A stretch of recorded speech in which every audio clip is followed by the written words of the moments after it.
Isang lalaking suspect ang naaresto ng Kapas PNP sa kasong paglabag sa Republic Act 9165 at Republic Act 10591 sa ipinatupad na search warrant sa Tarlac City.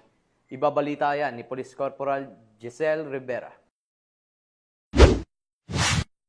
Arestado ang isang lalaki matapos ipinatupad ang search warrant na isinagawa ng kapulisan ng Kapas dahil sa pagkakasangkot umano nito sa iligal na droga at pag-iingat ng hindi lisensyadong baril.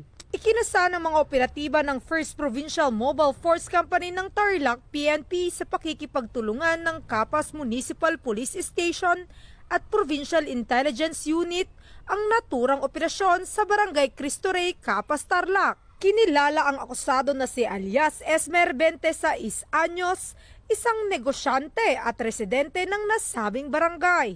Nakumpiska sa nasabing operasyon ang isang caliber 45 na baril, isang Colt replica caliber 45, 3 sachet ng hinihinalang shabu na may tinatayang timbang na 14.8 gramo na may halagang 100,000 piso at iba pang drug paraphernalia.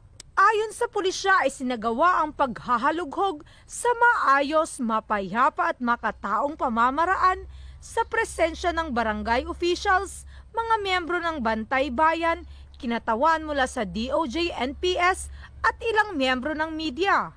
Ang naarestong suspect ay kasalukuyang nasa kustodiya ng 1st PMFC Tarlac PNP habang inihahanda ang mga kaukulang kaso laban sa kanya sa paglabag sa Republic Act 10591 o Comprehensive Firearms and Ammunition Regulation Act at Republic Act 9165 o Comprehensive Dangerous Drugs Act of 2002.